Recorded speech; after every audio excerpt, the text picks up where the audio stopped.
여러분 안녕하십니까. 6월달 새벽입니다. 전우식입니다. 요즘 북한이 오물이든 풍선을 남쪽으로 보낸 게 연일 화제가 됐습니다.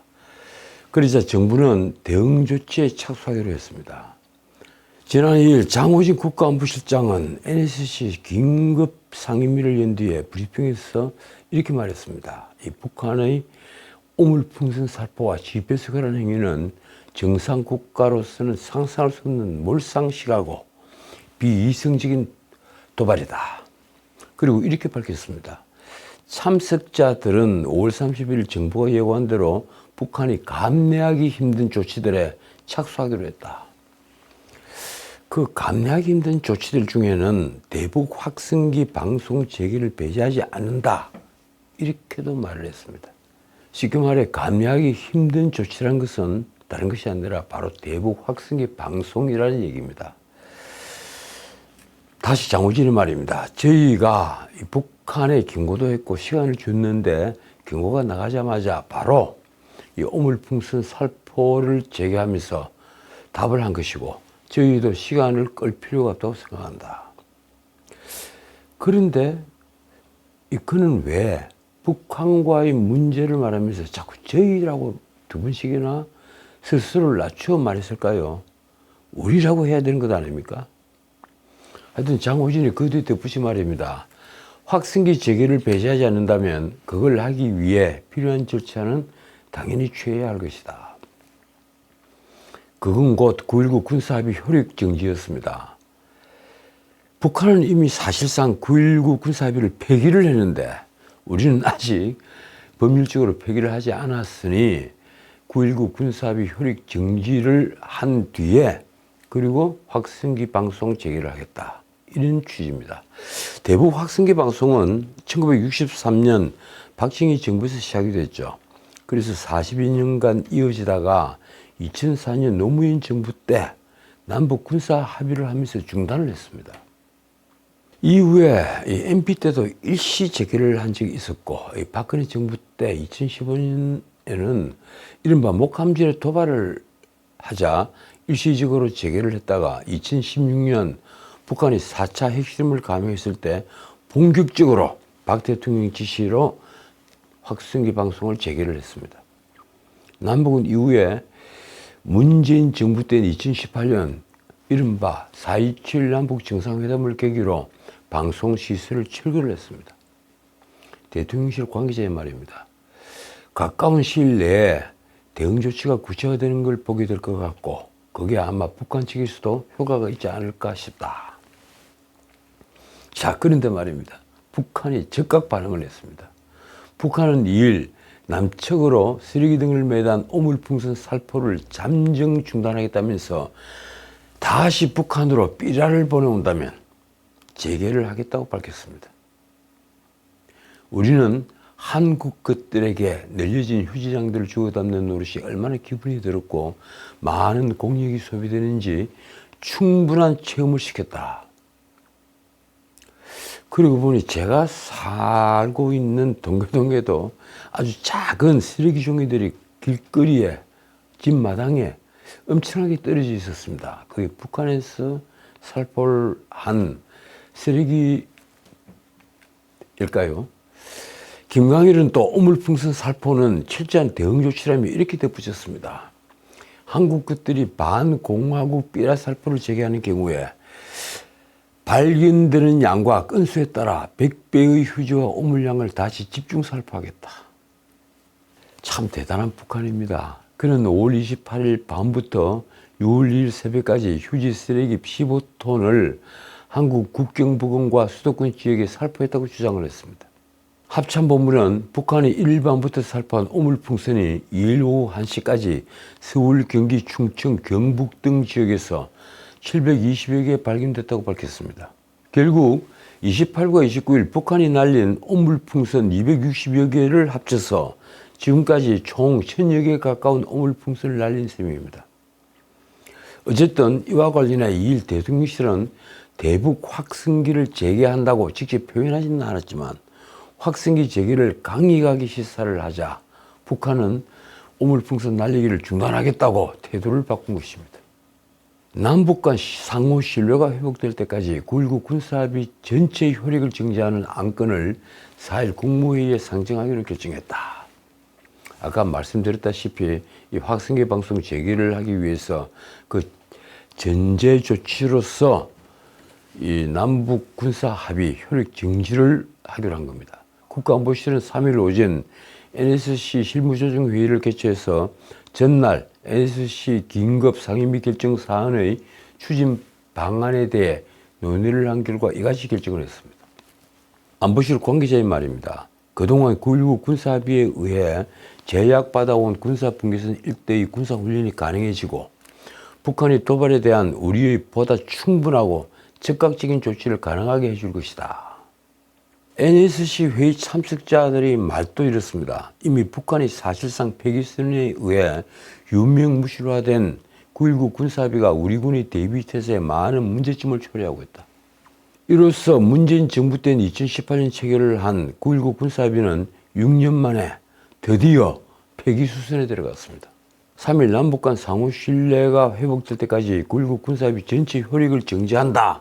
이런 안건을 바로 오늘 4일 국무회의에 상정을 하기로 결정을 했는데 이미 북한은 사실상 폐기선언을 한 바가 있습니다. 남북 간 9.19 군사합의 효력이 정지되면 어떻게 될까요? 군사분계선 MDL 일대에서의 포병 사격 훈련이 가능해집니다. 그리고 연대급 이상 야외 기동 훈련도 가능해집니다. 바다 쪽으로 보면 동서 해상 포사격이 가능해지고 해상 기동 훈련 그리고 해안포와 한포 개방이 가능해집니다. 그리고 MDL 군사분계선 동서부 상공에서 실탄 사격 전술 훈련이 가능해지고 그리고 무엇보다도 MDL 10km 이내 금지가 됐던 회전익 항공기 그러니까 헬리콥터 운행이 가능해집니다. 그렇게 되면 어떻게 될까요? 북한 장사정포에 대한 아파치 헬기의 대응이 가능해진다는 얘기입니다. 이 외에도 무인기 비행과 비무장지대 DMZ 내에 감시초소 GP 설치는 물론 판문점 공동경비구역 JSA 내 무장을 하는 문제 그리고 MDL 일대 확성기 방송과 시각 매개물 개시, 전단 살포 등을 할 수 있게 됩니다. 그러니까 9.19 군사합의로 우리가 얼마나 스스로 자신에서 무장 해제를 했는지 지금 제가 말씀드린 걸 들어보시면 한눈에 알 수 있을 것입니다. 문재인 정부는 9.19 군사합의를 통해 우리 스스로 무장 해제를 하는 어리석은 짓을 벌였던 것입니다. 다행이랄까 9.19 군사합의는 문재인 정부 당시 국회 체결 비준 동의를 얻은 남북 합의서가 아니기 때문에 윤 대통령은 기한을 정해 효력을 정지할 수 있습니다. 문재인 정부 당시인 2018년 9월 19일 이 문재인과 김정은은 평양에서 연 이른바 남북 정상회담에서 4.27 남북 정상회담 합의를 일컫는 이 판문점 선언 이행을 위해 군사분야 합의서에 서명을 했습니다. 그게 바로 9.19 군사합의입니다. 그러나 북한은 2023년 11월 남한의 군사합의 일부 효력 정지 선언 이후에 DMZ 안에 실려있던 GP를 복원을 하고 중화기를 반입을 했습니다. 또 북한 판문점 JSA 병력도 무장을 했습니다. 그리고 장비를 또 도입을 했습니다. 북한은 경의선, 동해선 도로에 지뢰까지 매설을 했습니다. 사실상 9.19 군사합의를 완전히 폐기를 한 겁니다. 9.19 군사합의는 사실상 우리 군의 무장해제와 다름이 없는 합의였습니다. 윤석열 정부의 2대 국방부 장관으로 작년 10월 달에 취임을 한 신원식은 9.19 군사합의를 두고 군사적 취약성을 확대하는 것으로 폐기하는 것이 바람직하다고 말을 한 바 있습니다. 자, 이제 다른 문제 짚겠습니다. 다들 알고 계시는 문제입니다. 어제 윤석열 대통령의 첫 국정상황 브리핑이 있었습니다. 저 같은 사람은 계속 그런 요구를 했었죠. 대통령이 직접 기자회견을 하든지 국정상황을 브리핑을 해달라. 미국 대통령처럼 2달에 한 3번 정도만 해도 소통하는 대통령이 될 수 있다. 그런 주장을 많이 했습니다. 근데 어제 윤 대통령의 첫 번째 국정상황 브리핑이 있었습니다. 근데 그 브리핑 내용은 정말 충격적이었습니다.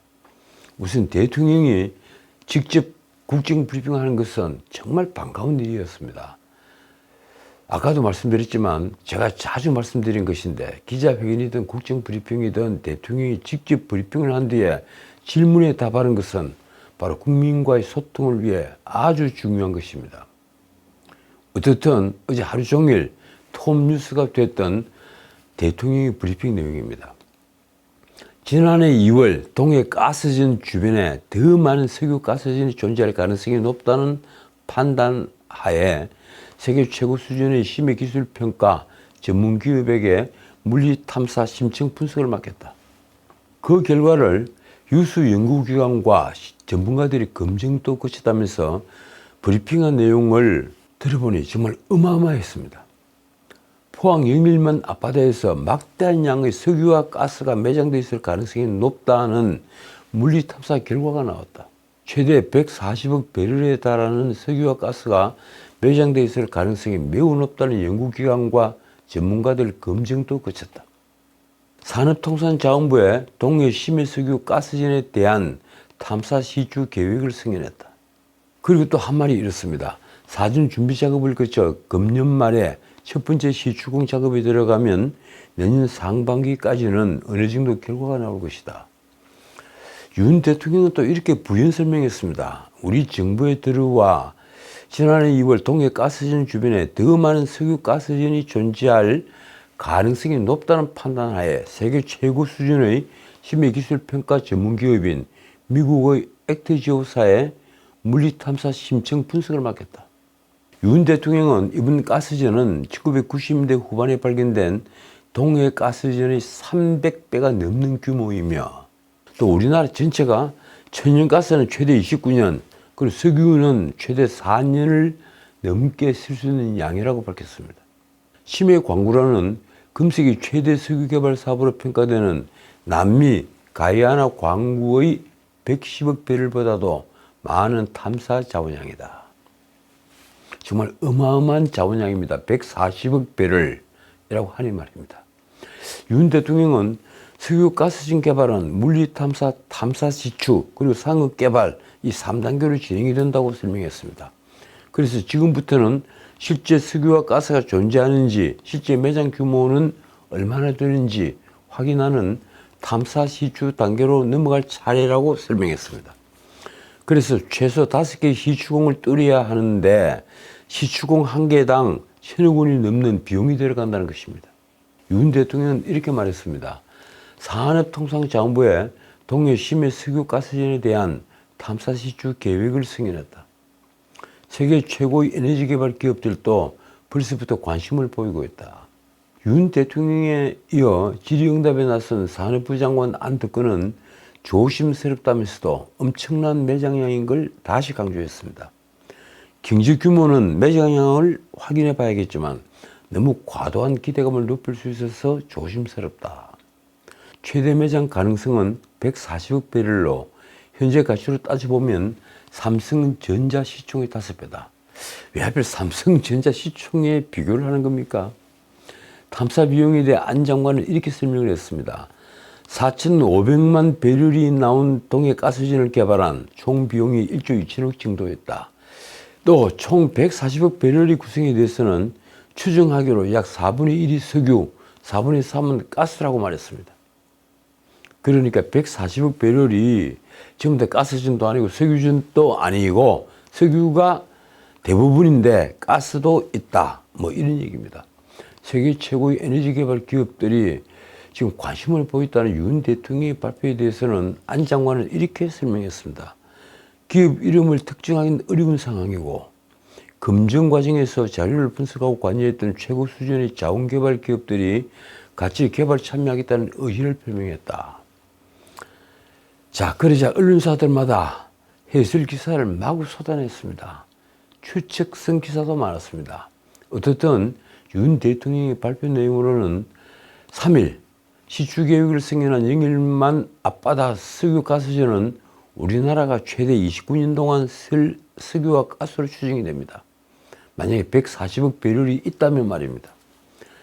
이날 산자부 고위관계자는 영일만 가스전의 추정 매장량을 35억 배럴에서 140억 배럴이라고 밝히며 이런 지금까지 세계에서 확인된 가장 큰 규모의 심해 가스전인 남미 가이아나 110억 배럴보다 큰 규모로서 우리나라에서 29년간 사용할 규모에 달한다는 것을 강조했습니다. 그러면서 다만 이 영일만 석유가스전은 탐사 자원량 기준이며 가이아나 가스전은 직접 시추공을 뚫은 뒤에 확인된 발견 잠재 자원량 기준이라는 차이가 있다고 했습니다. 우리는 아직까지 발견 잠재 자원량은 아니고 어디까지나 추정이 된 그런 양이다, 이 얘기입니다. 화제가 된 건 안덕근이 브리핑한 석유가스전의 가치입니다. 아까도 제가 말씀드렸죠. 동해 석유가스 매장 가치는 삼성전자 시가총액이 5배 정도다. 신문들은 재빨리 이날 삼성전자 시가총액이 455조 원 수준인 것을 감안해서 2270조 원에 달하는 그 얘기라고 보도를 했습니다. 안 장관은 이어 이렇게 말했습니다. 동해 석유가스 상업 개발은 2035년으로 전망이 된다. 2027년에서 2028년에는 공사를 시작할 것이다. 윤 대통령이 동해에서 가스와 석유를 발견했다고 말을 하자 에너지 기업들 주가가 폭등을 했습니다.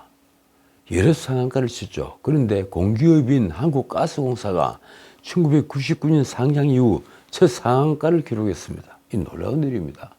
가스공사는 해외에서 들여온 액화 천연가스 LNG를 공급하는 회사죠. 기획재정부가 26.2% 그리고 한국전력이 20.5% 주식을 보유한 공기업입니다. 어떻든 가스공사는 지금까지 영업이익으로 은행 이자를 갚지 못하는 아주 망가진 공기업이었습니다. 코리엘 사장을 했던 분이죠. 최인혜 사장은 지난달 가스공사의 처지를 이렇게 설명을 했습니다. 가스공사의 미수금 규모 약 14조 원은 전 직원이 30년간 무보수로 일을 해도 회수 불가능한 금액이다. 마치 벼랑 끝에 쓴 심정이다. 사실 가스공사는 연료비 상승에 따른 요금 현실화가 되지 않으면서 미수금은 지금 매년 늘어나는 중입니다. 2022년 윤석열 정부가 출범한 때 이미 12조 원을 넘겼고 지난해 15조 원을 돌파했습니다. 결국 작년 말 기준 가스공사 부채 비율은 무려 483%입니다. 이런 망가진 공기업이 어제 주가가 상한가를 친 겁니다. 모처럼 윤석열 정부가 포인트를 이렇게 올리자 야당은 아주 시큰둥한 반응이었습니다. 아니, 비판 일색입니다. 민주당 등 야당은 윤 대통령이 발표한 영일만 앞바다 석유 탐사 지출 계획을 두고 국민 재난용이 아니냐 이렇게 비판했습니다. 민주당 대변인 이해식은 이렇게 날을 세웠습니다. 하락세의 지지율을 전환하기 위한 국민 재난용 발표가 아닌지 매우 의심스럽다. 조국 당은 이렇게 비꼬았습니다. 윤 대통령은 관련 보고를 듣는 순간 아 이거다 싶었나? 바닥 수준인 지지율을 끌어올릴 수 있는 호재를 보였나? 개혁신당 허은하는 페이스북에 글을 이렇게 썼습니다. 대통령의 첫 국정 브리핑 소재가 영일만 앞바다에 석유 있다라고 하니 돋보일 만한 대목에는 대통령이 나서고 책임지고 반성해야 할 대목에는 철저히 숨어있는 참으로 비겁한 대통령이다. 한때 한솥밥을 먹었던 사람이 이런 식의 말까지 해야만 합니까? 자, 이 정도로 하고 이제 다른 문제를 짚겠습니다. 이 문재인 부인 김정숙이 2018년 3박 4일간 인도를 방문할 당시에 정부가 엄청난 기내식 비용을 항공사에 지급한 사실이 알려지면서 파장이 커지고 있습니다. 이건 제가 지난 방송에서도 한번 말씀을 드렸죠. 문체부는 2018년 11월 김정숙의 인도 순방을 위해 대한항공과 약 2억 3천만 원 규모 수유 계약을 체결했습니다. 그 내용으로 연료비가 6,531만 원, 그 다음이 기내식비로 6,292만 원이었습니다. 여권은 4인 가족의 5년치 식비가 지급된 것이다 이렇게 비판을 했습니다. 계산을 하면 4인 가족의 5년치 식비가 금액이 6,300만 원 정도 되는 모양입니다. 김정숙은 당시 대통령 전용기 중 공군 2호기를 타고 인도에 갔습니다. 이건 1호기보다 좀 작은 비행기죠. 그래서 중간에 또 기름을 넣어야 합니다. 그래서 하노이를 경유를 했습니다. 당시 탑승 인원은 김정숙을 포함해 총 36명, 기내식 비용으로 1인당 약 174만 원씩을 쓴 셈입니다. 항공업계 관계자들은 1등석 기내식은 약 15만 원 안팎이라고 합니다. 한 끼에 말입니다. 김정숙 일행 36명 전원이 한국에서 인도 왕복 비행에서 1등석 기내식을 4차례 먹었으면 2천만 원 남짓 돈이 든다는 말입니다. 그러니까 가는데 8시간, 오는데 8시간이니까 각각 2번씩 기내식을 먹는다고 계산했을 때 그렇게 된다는 얘기입니다. 자, 그런데 그 문제보다 더 놀라운 것은 김정숙의 바로 방문 자격입니다. 지금까지 문재인은 인도에서 요청을 해봤다고 얘기를 했죠. 근데 그게 아니란 것은 이미 밝혀졌습니다. 우리 쪽에서 인도에서 초청장을 보내달라고 요구를 했다고 밝혀진 겁니다. 문재인은 회고록에서 영부인의 첫 단독 외교라고 했습니다. 자기 부인을 영부인이라고 부르는 겁니까? 민주당도 논란이 일자 5월 20일 이를 엄호했습니다. 인도의 최초 초청 대상이 김정숙 여사가 아니라 도종환 장관이었다는 것은 전혀 사실과 다르다. 김 여사의 단독 외교에 도 장관이 공식 수행원으로 동행했다. 그런데 확인을 해보니 이건 명백한 거짓말처럼 보입니다. 배인진이 공개한 한인도 문화협력 정부 대표단은 아주 거꾸로입니다. 그 명단에는 도종환이 단장, 그리고 주 인도 한국 대사 부부가 공식 수행원으로 되어 있습니다. 그리고 김정숙은 특별 수행원으로 표기가 되어 있습니다. 배인진 의원의 말이 이렇습니다. 김정숙이 인도 정부의 초대장은 받았지만 중간에 끼어들기에 도종환의 특별 수행원 자격이 된 것이다. 자, 오늘 여기까지입니다. 민주당이 김성태 전 상방울 회장의 대북 송금과 관련해서 검찰이 불법 수사 의혹을 규명하도록 하는 이른바 대북 송금 관련 검찰 조작 특검법을 3일 발의를 했습니다. 22대 국회 개원 첫날 최상병 특검법을 재발의를 했죠. 그리고 김건희 특검법을 또 발의를 했죠. 당 차원의 특검 공세를 지금 계속 이어가고 있는 것입니다. 왜일까요? 7일 이화영 선고가 있으면 이재명에게 대북 송금은 또 하나의 족쇄가 될 가능성이 아주 큽니다. 이화영 판결문에 나오는 내용은 곧장 증거로 쓰이니 말입니다. 결국 민주당 정치검찰 사건 조작 특별대책단 이성윤은 이날 오전에 김성태 대북송금 관련 이화영, 김성태에 대한 검찰의 허위 진술 강요 등 진상규명을 위한 특별검사 임명 등에 관한 법률안, 굉장히 긴 제목입니다. 이런 법률안을 대표 발의했습니다. 쉽게 말하면 검찰이 사건을 조작한 데에 대한 특검을 해야 되겠다, 이 얘기입니다. 이미 이성윤은 아까도 말씀드렸다시피 개원 첫날 김건희 여사 종합특검법을 발의를 한 바 있습니다. 이 대책단에는 이성윤과 민영배 외에도 김기표, 김동아, 그리고 박균택, 양부남, 이근태, 이 5분, 이 대장동 변호사 5인방이 속해 있습니다. 고검장을 지낸 분들이 있습니다. 대책단이 내세운 특검 명분이 이렇습니다. 수원지검에서 진행된 김성태에 대한 대북송금 사건 수사는 검사권 남용의 종합선물세트라는 의혹을 받고 있다. 글쎄요, 이재명이 받고 있는 혐의야말로 종합선물세트가 아니라 종합범죄세트인 것 같습니다. 민영배는 기자회견에서 이재명을 위한 방탄용 특검이 아니냐 하는 지적에 이렇게 변명을 했습니다. 사건을 수사하는 검사들의 위법 범법 행위를 대상으로 하는 특검이다. 방탄특검으로 몰고 가는 것은 비약을 넘어 상상도 안 되는 주장이다. 이쯤 되면 22대 국회는요, 이제 사유물이 되었습니다. 지금까지 전인식이었습니다.